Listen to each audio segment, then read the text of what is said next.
इसलिए मैं कह रहा हूं तथागत बुद्ध और अंबेडकर के नाम लेने वाले लोगों से मैं खास तौर पर मैं नाराजगी व्यक्त कर रहा हूं। एक नाम मुझे बताइए जो बीजेपी कांग्रेस से समझौता ना किए। मेरे जानकारी में नहीं, मेरे डिक्शनरी में नहीं, मेरे जानकारी में है ही नहीं। राजनीतिक संगठन चलाने वाले लोगों ने तो नाम जपा, लेकिन सामाजिक संगठन चलाने वाले लोगों ने अगर उनका नाम शुरू किया जपना और मंच साझा करना शुरू किया तो समाज किस पे विश्वास करे, ये महत्वपूर्ण है। किसके भरोसे एक टिका रहे, तो ये समाज को दिलासा देना पड़ेगा जो सामाजिक मूवमेंट और राजनीतिक मूवमेंट चलाना चाहते हैं कि हम आपकी सुरक्षा संरक्षणा की जिम्मेदारी हमारी है। और बाबा साहब अंबेडकर ने बुद्ध की सारे आइडियोलॉजी को पढ़ने के बाद, फूले साहू को पढ़ने के बाद, सारे महापुरुषों को पढ़ने के बाद, सिंधु घाटी सभ्यता को पढ़ने के बाद, हड़प्पा संस्कृति को पढ़ने के बाद उन्होंने कहा कि आने वाले समय में बुद्धमय बनाने की बात उन्होंने जो की वो कर सकते थे। उसका कारण था उनके बराबर का कोई तर्क शास्त्र में महारत हासिल करने वाला नहीं दिखाई दे रहा। उन्होंने नारा दिया बेटियां पढ़ेंगी और बेटियां बढ़ेंगी। तो हमारे लोगों ने सोचा कि अब पढ़ के बढ़ जाएंगे, तो उन्होंने कोरोना काल में स्कूल बंद हो गए। जब स्कूल बंद हो गया, जब नहीं खुलेगा स्कूल तो क्या पढ़ लेंगे। ट्रेन में जब सफर करते थे तो ट्रेन के डिब्बे में लिखा रहता है कि रेल की संपत्ति को नुकसान पहुंचाना ये राष्ट्रीय अपराध है, ये दंडनीय अपराध है, लिखा रहता है दंडनीय अपराध। अच्छा, रेलवे को बेचना क्या हुआ? रेलवे को बेचना महादंडनीय अपराध है, और जो राष्ट्र की संपत्ति बेचने वाले लाल हो वो राष्ट्रभक्त लाल कैसे हो सकते हैं? वो तो दिखने में जरूर लाल होंगे, लेकिन जैसे जैसे आप काटोगे अंदर काले काले निकले। किताब नहीं बांटी, मई में किताब नहीं बांटी, जून में भी किताब नहीं बांटी, जुलाई में भी किताब नहीं बांटी, अगस्त में भी किताब नहीं बांटा, सितंबर में भी किताब नहीं बांटा, अक्टूबर में भी किताब नहीं बांटा, नवंबर से बांटना शुरू किया, फरवरी तक बांटा, वो भी पूरे देश में किताब बांट नहीं पाए। जब साल भर किताब नहीं तो साल भर पढ़ाई किस बात की? और जब साल भर पढ़ाई ही नहीं है तो भारत को विश्व गुरु बनाने की बात मिथ्या हो गई। इसके बाद विश्व गुरु बन गया और दुनिया के लोग भारत देश से डिग्री जब लेके जाते थे तो कहते थे जानते हैं कहां से पढ़ के आ रहे हैं? हम भारत की भूमि से डिग्री लेके आ रहे हैं, पढ़ के आ रहे हैं, नालंदा से पढ़ के आ रहे हैं, तक्षशिला से पढ़ के आ रहे हैं, विक्रमशिला से पढ़ के आ रहे हैं, हमारे पास वहां की डिग्री है। तो लोग क्या करते थे? उस डिग्री का सम्मान करने के लिए राहों में फूल बिछा देते थे। ये इस देश का ज्ञान। मंच पे मंचासीन सारे सम्मानित साथियों का मैं हृदय से आभार प्रकट करता हूं। साथियों, तथागत बुद्ध के ऊपर अपना विचार रखना सूर्य को चमकते सूर्य को मात्र टार्च दिखाने जैसा नहीं हो सकता है। अगर दुनिया में कोई व्यक्ति ये मान ले कि मैं तथागत बुद्ध के ऊपर जो विश्लेषण कर रहा हूं वो पूर्ण है, तो ये माना नहीं जा सकता। कुछ अंशों पे अपना लोग विश्लेषण करते हैं और जो जितना जानता है उसके अनुरूप अपनी बात को रखने का प्रयास करता है। तो साथियों, तथागत बुद्ध दुनिया में इकलौता ऐसे मानव है कि तीनों विधियां उन्हें एक ही डेट में प्राप्त हुई। सन अलग अलग है, सन अलग अलग है, संवत अलग अलग है, लेकिन जब पैदा होते हैं तो जो आज की बुद्ध पूर्णिमा का दिन है, इसी दिन वो पैदा होते हैं। जब ज्ञान प्राप्त होता है तो भी इसी दिन प्राप्त होता है। जब महापरिनिर्वाण होता है तो भी इसी दिन होता है। ये संयोग ऐसे ही नहीं मिलता है बिरले ऐसे अभी तक तथागत बुद्ध के बाद अभी तक ऐसा इतिहास में कोई भी तिथि दर्ज नहीं हुई किसी महापुरुष के सामने। दुनिया में, भारत ही छोड़ दीजिए, ये दुनिया की बात कर रहा हूं कि ऐसे कोई भी महापुरुष पैदा नहीं हुआ अभी तक। हुआ होगा तो रिकॉर्ड में आज तक नहीं है। तो इतना जो तथागत बुद्ध का समय और काल के संदर्भ में अगर आप बात करते हैं तो बुद्ध आज भी दुनिया में टॉप के विद्वान पे अपने आप स्टेटस मेंटेन करके रखे हुए हैं। तो भारत ही नहीं, दुनिया में ऐसा लोग मानते हैं। तो इसलिए मानते हैं कि तमाम धर्म के जो अनुयायी है और धर्म के संस्थापक है, उन्होंने सारा अपना विचार रखते हुए एक बात कहा कि जो मैं ये कह रहा हूं यही सत्य है। लेकिन तथागत बुद्ध ने कहा कि जो मैं कह रहा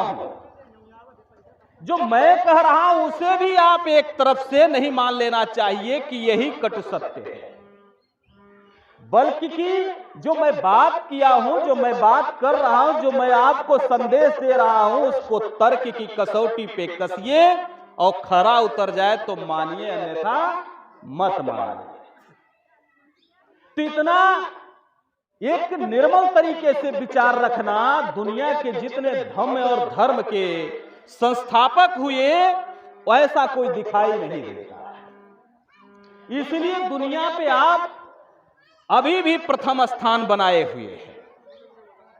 और उन्होंने करुणा और मैत्री की भाव पैदा करने की बात कहा है और ये कहा कि दुनिया में जो भी व्यक्ति पैदा हो, तो पैदा होने के बाद एक कार्य है कि वो जो पैदा होने के बाद जो मानव कल्याण के लिए कार्य करता है, तो कार्य के आधार पे ही उसका अंतिम समय तय होता है।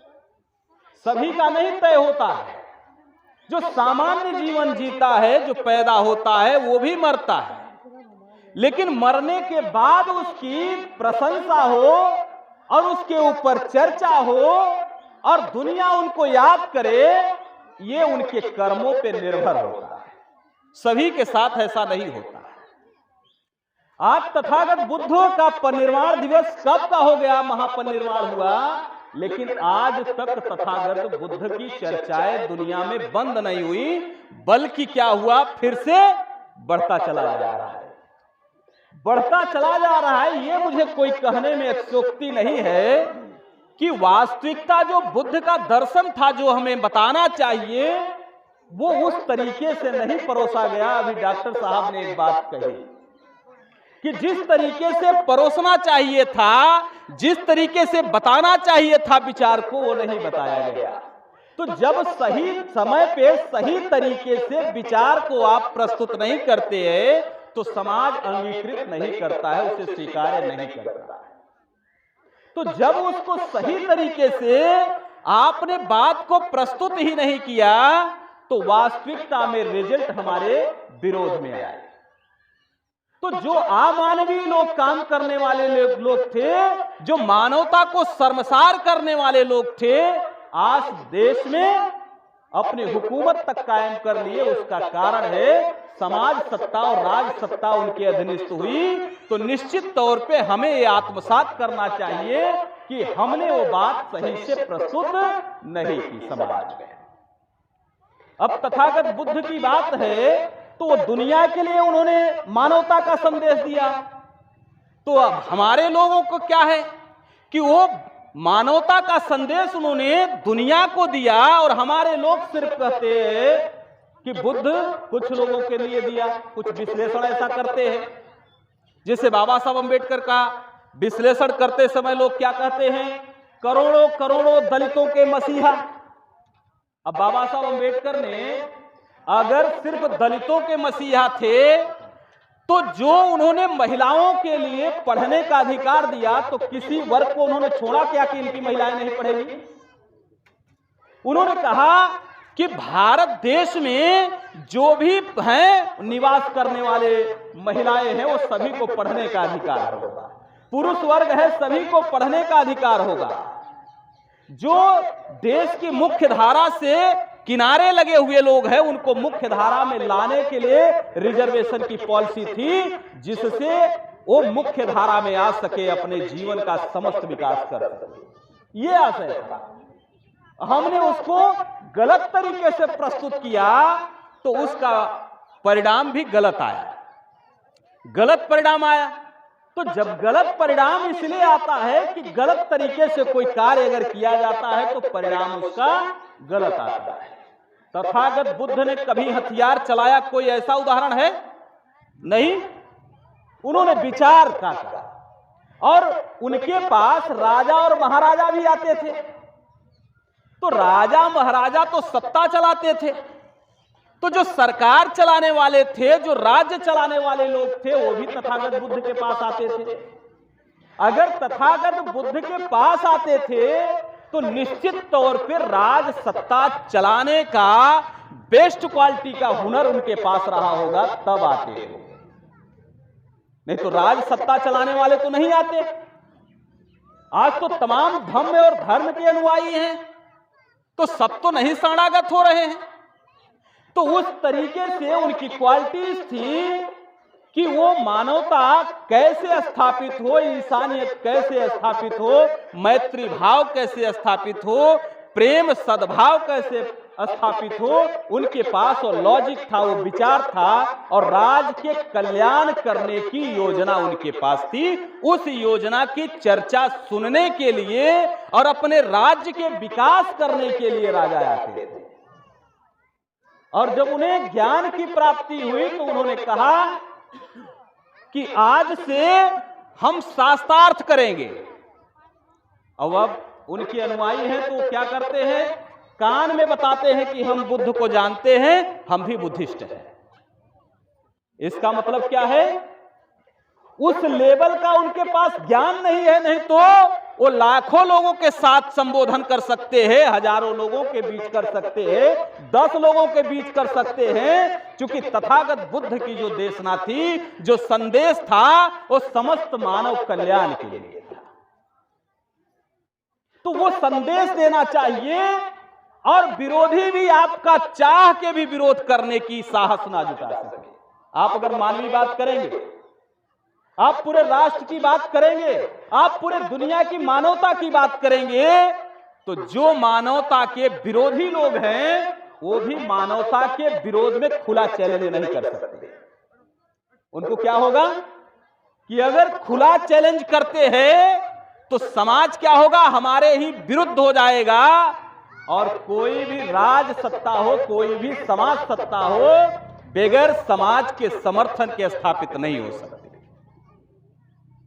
तो ये आप अगर इस तरीके से बात को प्रस्तुत करते हैं, अभी जैसे आप अगर वर्तमान की परिस्थितियों का आकलन करते हुए अगर बात करते हैं तो जन समर्थन कैसे हासिल होता है। हमारे लोगों को बात करना चाहिए, जब भारत देश जब तथागत बुद्ध के बाद विश्व गुरु बन गया और दुनिया के लोग भारत देश से डिग्री जब लेके जाते थे तो कहते थे, जानते हैं कहां से पढ़ के आ रहे हैं, हम भारत की भूमि से डिग्री लेके आ रहे हैं, पढ़ के आ रहे हैं, नालंदा से पढ़ के आ रहे हैं, तक्षशिला से पढ़ के आ रहे हैं, विक्रमशिला से पढ़ के आ रहे हैं, हमारे पास वहां की डिग्री है। तो लोग क्या करते थे, उस डिग्री का सम्मान करने के लिए राहों में फूल बिछा देते थे। ये इस देश का ज्ञान था। जब दुनिया में लोग पत्थर से घिस के आग निकालने की खोज कर रहे थे तो भारत देश में 8 धातुओं की खोज हो गई। यह था बुद्ध का ज्ञान। 8 धातुओं की खोज हो गई थी। आज भी दुनिया में अष्ट धातु की मूर्ति दुनिया में सबसे ज्यादा महंगी है, और भारत में आए दिन चोरी की खबर आती है कि अष्ट धातु की मूर्ति चोरी हो गई। तो उस समय लोग आग नहीं बना पा रहे थे, तो यहां 8 धातुओं की मूर्तियां बनी थी, और उसकी कीमत आज वर्ल्ड लेवल पे है। इसलिए चोर उचक्के जैसे जानते हैं कि यहां अष्ट धातु की मूर्ति है, वहां से चोरी होती है, और पुलिस कहती है कि अष्ट धातु की मूर्ति चोरी हो गई, और अखबार में निकल जाता है, और पुलिस पीछे लग जाती है। और फिर बाद में वो खबर ही पन्ने से बाहर हो जाती है कि अष्ट धातु की मूर्ति मिली कि कहीं प्रशासन के मिली जुली भगत से वो भी बेच दी गई या नष्ट कर दी गई। ये फिर बाद में खबर नहीं आती है। तो ये जो ज्ञान था, जब तथागत बुद्ध ने सारी शक्तियों को नकार दिया और कहा अपदीपो भवः, आप अपना दीपक स्वयं बन सकते हैं और कोई उद्धारक नहीं है, आप स्वयं उद्धारक है। अब कितना प्रासंगिक है तथागत बुद्ध की बात, आज ही देखिए। तो तथागत बुद्ध ने कहा एक प्रकार का ज्ञान है मनुष्य। अभी उन्होंने नारा दिया बेटियां पढ़ेंगी और बेटियां बढ़ेंगी। तो हमारे लोगों ने सोचा कि अब पढ़ के बढ़ जाएंगे। तो उन्होंने कोरोना काल में स्कूल बंद हो गए। जब स्कूल बंद हो गया, जब नहीं खुलेगा स्कूल तो क्या पढ़ लेंगी बेटियां? दूसरा सवाल। अब आगे आइए, 2022 में जैसे ही उन्होंने देखा कि नया सत्र स्कूल का खुल हो रहा, तो उन्होंने कहा कि ये जो पुराने समय में जुलाई से स्कूल चलता था, ये अंग्रेजों की देन है और हमारा जो संस्कृति सभ्यता है हिंदुओं की, बहुत विराट संस्कृति सभ्यता है। तो इसलिए हम क्या करेंगे, 1 अप्रैल से शुरू करेंगे। 1 अप्रैल 2022 से उन्होंने स्कूल शुरू कर दिया। तो अभिभावकों को क्या किया, ड्रेस का पैसा उनके अकाउंट में भेज दिया। जब ड्रेस का पैसा उनके अकाउंट में भेज दिया तो हमारे अभिभावक लोगों को लगा कि अरे कम से कम डायरेक्ट हमारे अकाउंट में पैसा तो आ गया। उसके बाद उन्होंने अप्रैल में किताब नहीं बांटी, मई में किताब नहीं बांटी, जून में भी किताब नहीं बांटी, जुलाई में भी किताब नहीं बांटी, अगस्त में भी किताब नहीं बांटा, सितंबर में भी किताब नहीं बांटा, अक्टूबर में भी किताब नहीं बांटा, नवंबर से बांटना शुरू किया, फरवरी तक बांटा, वो भी पूरे देश में किताब बांट नहीं पाया। जब साल भर किताब नहीं तो साल भर पढ़ाई किस बात की? और जब साल भर पढ़ाई ही नहीं है तो भारत को विश्व गुरु बनाने की बात मिथ्या हो गई ना। ये है तर्क। यही तथागत बुद्ध कहते थे कि तर्क करो कि हम जहां से चले थे कहीं वहीं तो नहीं जा रहे हैं, लक्ष्य की ओर हम आगे बढ़ रहे हैं कि लक्ष्य की विपरीत बढ़ रहे हैं। और लक्ष्य की विपरीत जितनी दूरी तय करेंगे उससे फिर उतनी ज्यादा दूरी आपको रिटर्न आने में समय लगेगा। तो ये हमें मानना पड़ेगा, जानना पड़ेगा। तो इसलिए जब हम लोगों ने लगातार मीटिंग करना शुरू किया कि ये इनका विश्व गुरु बनाने का जो सपना है, न पढ़ेगा भारत न बढ़ेगा भारत, तभी तो गर्व से कहेगा जय श्री राम। तो इस योजना को जैसे ही हम लोगों ने एक्सपोज करना शुरू किया तो इस बार शायद किताब आ गई है। एक मास्टर साहब ने कहा है आप लोगों का असर पड़ रहा है, आप लोग जो मीटिंग में कह रहे हैं उसका असर पड़ रहा है। अब सरकार किताब दे दिया है तो हमने कहा फिर से अब किताब पढ़ेंगे, किताब का सिलेबस तो नहीं चेंज कर दिया है। तो इंसान कहां से, डार्विन के सिद्धांत को उन्होंने कहा अब पढ़ाएंगे ही नहीं, गायब कर दिया। अब डार्विन के सिद्धांत गायब किस लिए करना है कि इंसान की जो पैदा होने की और आगे बढ़ने की योजनाएं थी वो विज्ञान ने जो साबित किया था उसे मिथ्या क्यों साबित करना चाहते हैं? इसलिए साबित करना चाहते हैं कि कुछ लोगों को मुख से पैदा कराने में आसानी हो जाए। तब आज कहेंगे, आज जैसे उन्होंने डार्विन के सिद्धांत को अगर इग्नोर कर देते हैं तो डार्विन के सिद्धांत को इग्नोर करने के बाद क्या होगा, आने वाले समय में लोग सोचेंगे कि कहीं से कोई पैदा होता रहा है। तो जो वो कहेंगे कि ये मुंह से पैदा होने वाली नस्ल ये है, तो हमारा आदमी जो है तुरंत जो है कहेगा मुंह से पैदा। हम भी नहीं पढ़े थे तो हम भी नहीं जानते थे, मैं अपनी बात कह रहा हूं। मैं छोटा था तो एक हमारे यहां से गुजरते थे तो कहे कि जानते नहीं है, हमारे यहां 70% यादव। तो मैं नाम बता देता हूं, देवी चरण पांडे नाम है उनका। तो उन्होंने कहा अरे तुम हीरो के साथ रहते हो, जानते हो किस नस्ल के हो तुम? हमने कहा किस नस्ल के हैं? तो कहा आप ब्लड से पैदा नहीं हुए हो, गर्भ से पैदा नहीं हुआ, उस नस्ल के। हमने कहा कौन सी नस्ल का? कहा आप परशुराम के पसीने से पैदा हुए हैं, आपका गोत्र है परशुराम पासी। तो उन्होंने कहा ये बात। अब जब पढ़ने लगे तब समझ में आया कि ये गोत्र जो है कितना भयंकर गोत्र बनाया जा रहा था कि हम उनकी नाजायज औलाद हैं।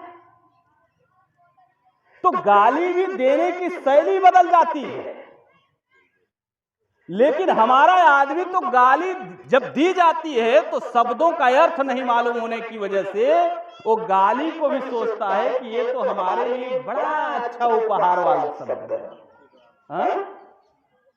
तो ये शब्द आपको समझना पड़ेगा कि कौन से शब्द का उपयोग कौन से समय में कर दिया जाता है। तो जैसे ही किया जाता है, अभी मैं पश्चिम में काम कर रहा था तो एक बरेली जिला है, तो वहां मैं गया तो मीटिंग ले रहा था, तो जाटो लोगों की मीटिंग ले रहा था। तो उन्होंने कहा जानते हैं हम कौन से वंशी है? किताब लेके आए, तो किताब में लिखा था जाटो जटायु वंशी है। तो किताब लिखा तो जटायु वंशी। हमने कहा जटायु वंशी मीन्स गिद्ध की औलाद? तो कहा नहीं, गिद्ध की औलाद नहीं है, जटायु राजा थे। तो हमने कहा राज कहां था? अब पता नहीं। तो हमने कहा यही बगल में मुरादाबाद और रामपुर के बीच में एक ब्लॉक का नाम है चमरौआ ब्लॉक। तो चमरौआ ब्लॉक को हटाने के लिए ही जाटो लोग आंदोलन कर रहे थे। तो मुझे बुलाया कि आप भी कुछ बोल दीजिए, और 30 दिन आंदोलन चला। जब 30 दिन आंदोलन चला तो मैं गया, 30वें दिन मुझे सौभाग्य से बोलने का अवसर मिल गया। तो मैंने कहा यहां ये जो आगे टीला है ये चमार जाति की राजधानी थी, यहां राजा थे, और उसका प्रतीक है ये चमरौआ ब्लॉक। और एक इतिहास में नाम भी है, वो भी आप अपने ही गौरव को खत्म करने के लिए 30 दिन से पड़े हो। आप जैसे नालायक आदमी अगर होंगे तो फिर दूसरे को जरूरत है आपका पैर काटने की। 30वें दिन के बाद आंदोलन खत्म हो गया, नहीं तो अब तक ब्लॉक का नाम बदल गया। तो ये जब समझ नहीं आएगी, देखिए जो शब्द आज सुनहरे लग रहे हैं वो कल उस शब्द के अर्थ बदल दिए जाएंगे, वो बुरे लगने लगेंगे। और जो पहले शब्द सुनहरे थे आज अच्छे नहीं लगेंगे, वो प्रचार करने की वजह से। शब्द का अपने आप में कोई अर्थ नहीं होता, उसकी अवधारणाएं तय की जाती है। ये लोगों को मालूम नहीं होगा। शब्द का अपने आप में अर्थ नहीं होता, शब्द की अवधारणा तय की जाती है, उस अवधारणा के आधार पर विश्लेषण होता है। तो ये अवधारणाएं बदलती है। जैसे पूर्व के राक्षस शब्द आया, तो राक्षस शब्द रक्ष संस्कृति से था, रक्षा करने वाले लोगों का समूह था, टोली। अब जाइए देखिए, तो राक्षस कहते ही देखने लगेंगे अरे राक्षस हो। एक प्रचारक है हमारे यहाँ, राष्ट्रीय प्रचारक बागसेठ के, उनका नाम है चंद्रेश यादव। तो लिखते हैं, जानबूझ के बोलते हैं तो मैं राक्षस चंद्रेश यादव। जब बोलते हैं तो लोग और गर्व से देखने लगते हैं। तो ये शब्दों के अर्थ बदलते रहते हैं। बुद्ध का अर्थ होता है बुद्धिजीवी से संबंधित है, ये बुद्धि से और ज्ञान से संबंधित चीज है। अब बुद्ध से बाद में कह दिया बुद्धू, अब मूर्ख बना दिया। तो जब शब्द का वो पिरोते हैं, अभी आपने एक फल का नाम है शरीफा, अभी वर्तमान में सीताफल हो गया। एक कद्दू है, कद्दू और कोहड़ा गांव में कहा जाता था, अभी बदल के उसका क्या हो गया, गंगा फल, कहीं राम फल। तो लौकी को गए महाराष्ट्र में तो कहे ये भी दुधिया और सीताफल है। तो ये नए शब्दों की जो निर्मिति की जाती है, मैंने कहा शब्दों का अपने आप में अर्थ नहीं होता, उसका अर्थ उसकी अवधारणा बनाई जाती है, उसको तय किया जाता है। तो इसलिए अब तर्क करने की जरूरत है, क्या सही है और क्या गलत है। अच्छा, एक तर्क करिए कि राष्ट्रवाद की बात कर रही है सरकार, तो रेलवे में एक ही विश्लेषण बहुत काफी है, बात ज्यादा बताने की जरूरत नहीं है। ट्रेन में जब सफर करते थे तो ट्रेन के डिब्बे में लिखा रहता है कि रेल की संपत्ति को नुकसान पहुंचाना ये राष्ट्रीय अपराध है, ये दंडनीय अपराध है, लिखा रहता है दंडनीय अपराध। अच्छा, रेलवे को बेचना क्या हुआ? रेलवे को बेचना महादंडनीय अपराध है, और जो राष्ट्र की संपत्ति बेचने वाले लाल हो वो राष्ट्रभक्त लाल कैसे हो सकते हैं? वो तो दिखने में जरूर लाल होंगे, लेकिन जैसे जैसे आप काटोगे अंदर काले काले निकलेंगे। क्योंकि विश्लेषण करने वाला काम होना चाहिए, तो समझ में आता है। अब तथागत बुद्ध अध्यात्म की भी बात कर रहे थे, तथागत बुद्ध समाज की भी बात कर रहे थे, और ऊंच नीच भेदभाव के विरुद्ध बात कर रहे थे। तो तमाम तर्क उनके सामने जो देते थे लोगों के, वो फेल हो जाते थे। आपने देखा, अंगुलीमाल का एक उदाहरण मिलता है। तो वो जब वो अंगुली को काट काट के गले में लटकाता था, उसने इतना आदमखोर हो गया था कि उसको टारगेट पूरा करना था कि 100 आदमियों को काट के मैं उंगलियों को लगाऊंगा। अब लगभग पूरा होने वाला था तो बुद्ध भी पहुंच गए। लोगों ने मना किया तो तथागत बुद्ध ने कहा, नहीं, हम तो जाएंगे इसी रास्ते से। अब अंगुलीमाल जी मिले तो कहा, मैं आपका गला काटूंगा, फिर उंगली काट के वो करूंगा। कहा, किसके लिए कर रहे हो? बताया। उन्होंने कहा, जाओ आप जिसके लिए भी कर रहे हो सबसे पूछ के आओ, ये एक भिक्षु का वादा है, हम यहीं रहेंगे। और ढूंढते ढूंढते गए, पाप का भागी कोई बनने के लिए तैयार, अपराध में कोई साथ देने के लिए तैयार नहीं था। अपराध से लूटे हुए संपत्तियों के बंटवारे के लिए तैयार थे, लेकिन अपराध के लिए जो दंड मिलेगा उसके लिए कोई तैयार नहीं था।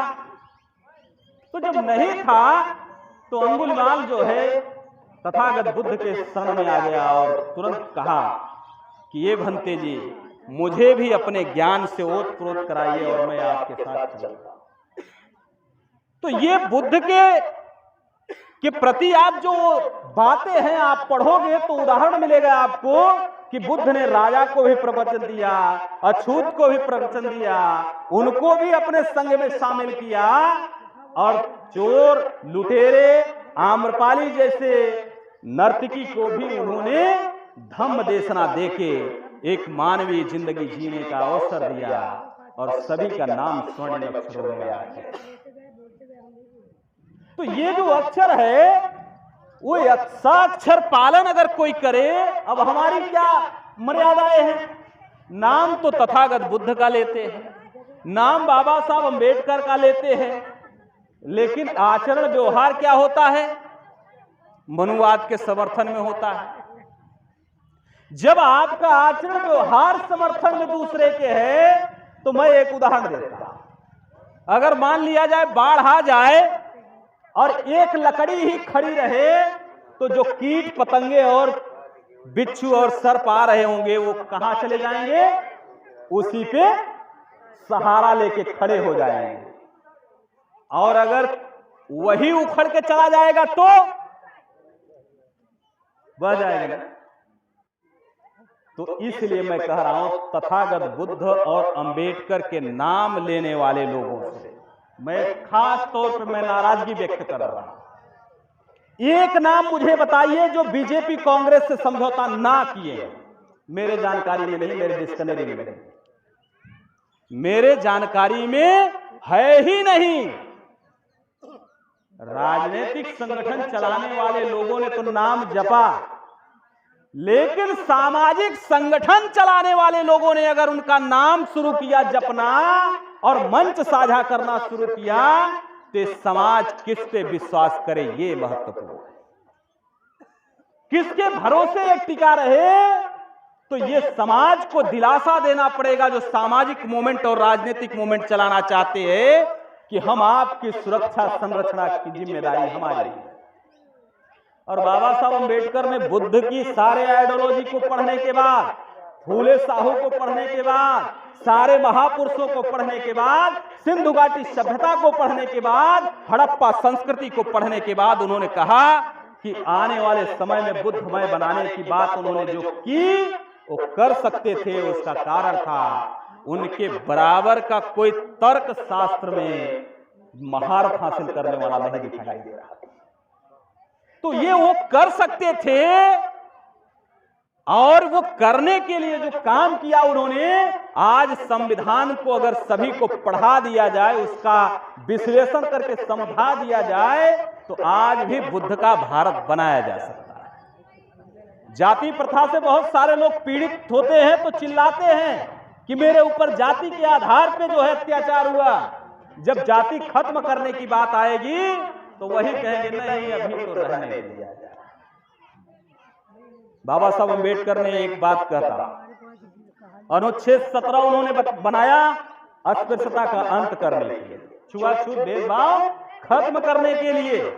तो बाबा साहब अम्बेडकर ने अनुच्छेद 17 बना दिया, तो जानते थे इसी से नहीं खत्म होगा, तो उन्होंने आगे लिखा अनुच्छेद 18।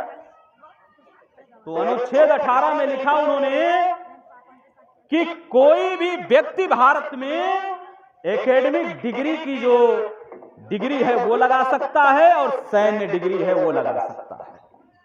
मैं एक जगह था मंच पे, अभी हमारे यहाँ विधायक जी हैं, माननीय संदीप पटेल जी हैं, हमारे मित्र माननीय डॉक्टर मान सिंह यादव जी हैं, एमएलसी हैं। तो सब लोगों के सामने मैं रहता हूं कि इस मंच पे साझा करता हूं कि आप लोग सदन में रखिए, हम लोग सदन में नहीं है, आप लोग ये बात सदन में रखिए, अनुच्छेद 18 पे विश्लेषण करिए। जैसे ही ये सदन में पास होगा अनुच्छेद 18 लागू होने के लिए, उसके बाद पीछे का जो लगेगा तकमा, अहिर गड़िया पासी चमार नाऊ धोबी कोली, ये सब खत्म हो गया। मिश्रा दुबे चौबे पाड़े सिंह, ये सब खत्म हो जाएगा। तो जिससे ऊंच नीच का भेदभाव पैदा होता हो, भाव निर्माण होता हो, वो सब खत्म हो सकता है इस कालम से। और आज योगी लिख रहे हैं ना, तो मैं कह रहा हूं योगी जी योगी नहीं लिख सकते, उनको लिखना पड़ेगा अजय कुमार बिष्ट। अब बिष्ट भी नहीं लिख सकते, मात्र क्या लिखना पड़ेगा, अजय कुमार। और हमारे नेता नौटंकी कहां करते हैं, रोड पे कहते हैं मैं ऐसा कर दूंगा। अरे ऐसा नहीं, वो सदन में यही चर्चा करवा दीजिए।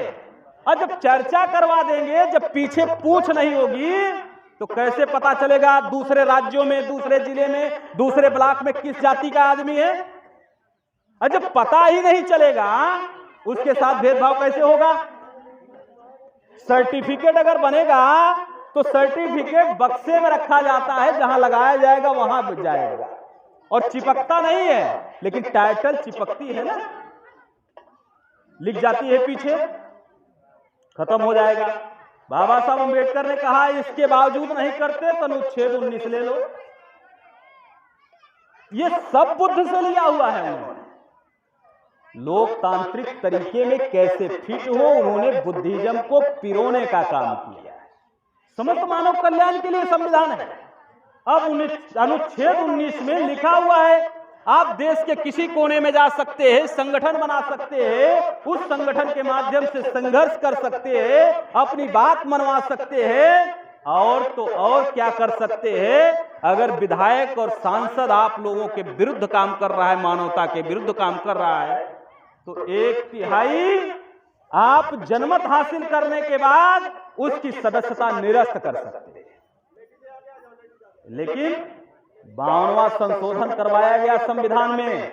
जब उस संविधान में संशोधन करवा दिया गया, उस संशोधन कराने में यह हुआ, दल बदल विधेयक बनाया गया, जिसमें यह पावर पार्टी के राष्ट्रीय अध्यक्ष को दे दिया गया। संविधान की भावनाएं क्या है, जो निर्माण करता है उसे खत्म करने का राइट होगा, या उससे बड़े पोस्ट को ये राइट होगा। ये जनप्रतिनिधि हैं, तो अधिकार किसके पास होना चाहिए, जनता के। अब वो कह रहे हैं जनप्रतिनिधि नहीं है, दल प्रतिनिधि हो गए। अब दल प्रतिनिधि हो गए तो जो हमारा रिप्रेजेंटेटिव है, जो हमारा प्रतिनिधि है, वो सदन में जाके क्या कर रहा है? कह रहा है दल प्रतिनिधि के आगे क्या कह रहा है? राष्ट्रीय अध्यक्ष जी, मैं कुछ नहीं बोलूंगा, जो लिख के आप देंगे वही बोलूंगा, अगर मैं ज्यादा बोलूं अगली बार टिकट काट देगा। इसलिए आपका प्रतिनिधि दोहम दर्जे का गुलाम बन गया है।